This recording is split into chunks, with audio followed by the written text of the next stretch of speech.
तो दगड़ियों, पिछले ब्लॉग के कमेंट में रवीश जी ने हमसे पूछा था कि अगले ब्लॉग में आप बताइएगा पहाड़ के जो खेती बाड़ी है उसके बारे में।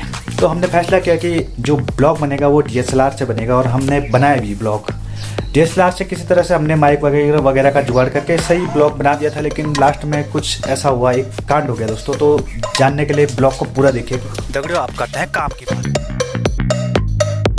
हेलो दगड़ियों, मेरा नाम है अरविंद और स्वागत है आपका एक बार फिर से प्रो पहाड़ी में, जहां पर आपको मिलता है प्योर पहाड़ी माल मसाला। तो दगड़ियों, आपकी जानकारी के लिए मैं पहले ही बता देता हूं कि आज का जो हमारा ब्लॉग है वो एक ब्लॉग कम डॉक्यूमेंट्री ज़्यादा होने वाला है। दोस्तों, क्या आपको मालूम है उत्तराखंड देश का पहला ऐसा राज्य है जिसने जैविक खेती को बढ़ावा देने के लिए अपने 10 विकास खंडों यानी कि ब्लॉकों में जैविक एक्ट लागू किया हुआ है। सरल शब्दों में बताएं तो जैविक एक्ट वह एक्ट है जिसमें जैविक खेती को प्रोत्साहन दिया जाता है, यानी कि इसमें गोबर वगैरह जो ऑर्गेनिक खाद्य होती है उसका प्रयोग किया जाता है। इसमें हानिकारक रसायन वगैरह का प्रयोग नहीं किया जाता। और इस एक्ट की सबसे अच्छी बात यह है कि इसमें बिचौलिए समाप्त हो जाते हैं। सरकार विभिन्न संस्थानों के जरिए किसानों के उत्पाद खरीदती है। सांस्कृतिक व परंपरागत दृष्टि से देखें तो यहाँ पर कोदा, जंगोरा, जौ, तिल आदि उगाया जाता है, जो कि यहाँ की संस्कृति और परंपरा का एक अभिन्न अंग है। और अगर आंकड़ों की दृष्टि से देखें तो यहाँ पर सबसे ज़्यादा खेती होती है गेहूं की, और फिर दूसरा नंबर आता है धान का। और दगड़ियों, फिर ऐसा करते करते हमने DSLR से पूरा का पूरा ब्लॉग शूट कर ही दिया था। ए बाबू, इसने अभी गिरा दिया था कैमरा। अगर आपको लग रहा है कि यहाँ पे कुछ कांड हुआ होगा DSLR के साथ, तो आप गलत हैं। DSLR की वीडियो की कॉपी हो रही है। असल कांड हुआ था एडिटिंग के दौरान।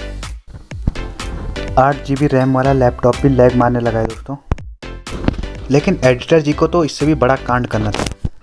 ये कह रहे हैं कि अपना जो वर्जन है, जो हमारा आउटडेटेड वर्जन है, उसे हटाओ और एक नया वर्जन इंस्टॉल करो।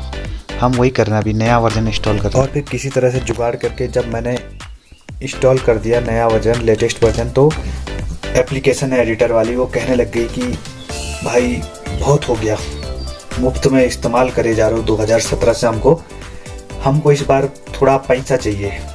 तो मैंने फैसला किया कि फिर हम नया ब्लॉग बनाएंगे जिसमें मिक्स फुटेज होगी DSLR की भी और जो मोबाइल की भी, और उसे हम मोबाइल में ही एडिट करेंगे। और सुबह उठते ही हम लग गए काम पर। तो दगड़ियों, चलो फिर से चर्चा करते हैं उत्तराखंड की मुख्य फसलों के बारे में। तो दगड़ियों, इस टाइम खरीफ की फसल का वक्त चल रहा है। खरीफ की फसलें वो होती है जो गर्मियों में उगाई जाती है, जैसे कोदा, झंगोरा और धान वगैरह हो गया। ये चीज़ें होती है खरीफ की फसलें। और जो रबी की फसल होती है वो सर्दियों के टाइम में उगाई जाती है, जैसे कि मटर, चना, जौ और गेहूँ वगैरह। तो दगड़ियों, जो खरीफ की फसल होती है वो पानी मांगती है, उसमें पानी की ज़रूरत बहुत ज़्यादा पड़ती है, इसलिए उसको बार बार टाइम पे पानी भी देना पड़ता है। और इस वक्त मैं पानी वगैरह का देने का काम कर रहा हूँ। इसके अलावा जो पहाड़ में खेती का सिस्टम है वो बहुउद्देशीय खेती सिस्टम है। बहुउद्देशीय खेती सिस्टम यानी कि मिश्रित खेती समझ लीजिए आप इसे। मिश्रित खेती में क्या होता है दोस्तों, जैसे ये आप देख रहे हैं टमाटर है, और ये यहाँ पे बीन्स है, ये छेमी बोलते हैं इसको, राजमा वगैरह, और साथ में ये देखिए मूली भी है, और मूली के साथ साथ और भी चीज़ें हैं यहाँ पे आप देख पा रहे होंगे। और असल में ये जो खेती हो रही है यहाँ पे अभी मिर्ची की हो रही है, लेकिन मिर्ची के साथ साथ ये देखिए आप बहुत सारी चीज़ें देख पा रहे होंगे। ये अरबी है, और अरबी के साथ साथ ये कद्दू है, कद्दू के साथ साथ भी और बहुत सारी चीज़ें हैं। ये मिश्रित खेती से दोस्तों फ़ायदा ये होता है कि ज़मीन की उर्वरा शक्ति बढ़ती है, इससे और चीज़ फ़ायदा होता है। तो वैसे तो ये एक छोटा सा खेत है, इसमें ये हमारे पर्सनल यूज का है, इसमें खेती बाड़ी के मकसद से नहीं उगा रखा है, लेकिन दिखाने के लिए आपको एज ए एग्जाम्पल ये मैंने चीज़ बताई है यहाँ पे।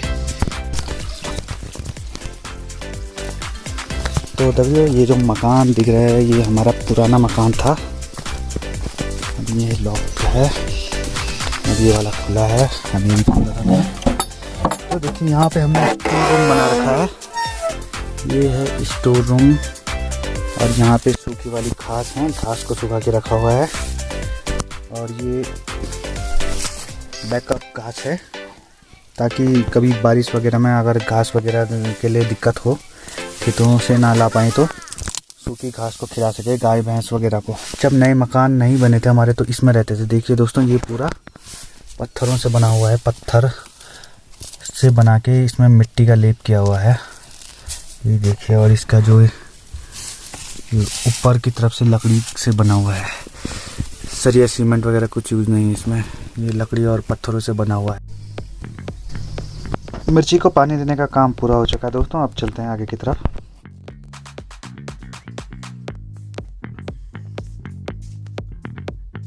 तो दगड़ियों, ये हैं हमारे झंगोरा और इसमें रखा हुआ होगा, इसमें है गेहूँ। ये बंदरों के डर से जल्दी काट दिए थे। इसमें एक कंडा है, कंडे का ही एक रूप है, इसमें घास वगैरह लेके आते हैं। और ये घास काटने का हथियार है दोस्तों, इसे दराती कह सकते हैं, यहाँ पे इसे दथला कहते हैं।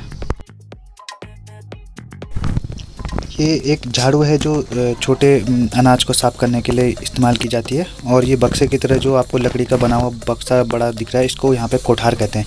इसमें अनाज रखने की व्यवस्था की जाती है, जैसे गेहूँ चावल या कुछ भी हो गया जो चूहे वगैरह खाते हैं, तो इसके अंदर रख देते थे। हालांकि अभी हमने इसमें पुराना सामान रखा हुआ, पॉलीथीन वगैरह। दोस्तों, खेतीबाड़ी के अलावा उत्तराखंड में टोकरी वगैरह बना के भी रोज़गार किया जाता था पहले, हालांकि अब बहुत कम हो चुके हैं। ये रिंगाल की लकड़ी से बनी होती है। रिंगाल एक बांस की प्रजाति का पौधा है। फसलों के अलावा फलों की बात की जाए तो सामने ये नाशपाती का पेड़ है, नाशपाती भी तैयार होने वाली है। नाशपाती के अलावा यहाँ पे अंगूर भी रखते हैं, अंगूर अभी छोटे हैं देखिए, और धीरे धीरे करके ये 1 महीने के बाद ये भी पूरे हो जाएंगे। और सामने जो आपको ये दिख रहा है, ये आम का पेड़ है। आम हालांकि हमारी जलवायु में होता नहीं है, लेकिन हो रहा है कुछ सालों से, कई सालों से, जो कि ग्लोबल वार्मिंग का साफ संकेत है कि भाई तुम लोग बहुत ज़्यादा वो कर। और ये कटोरी में रखी हुई जो चीज़ है, जो दलिया की तरह दिख रही है, इसे झंगोरा कहते हैं। झंगोरे को पिछले वाले ब्लॉग में हम लोग झंगोरे के खेत की सफाई करने के लिए गए थे दोस्तों। और झंगोरा मुख्यतः जानवरों के लिए प्रयोग किया था, जानवरों के खाने के लिए देते हैं उसे। इसमें भी काफ़ी विटामिन वगैरह होते हैं।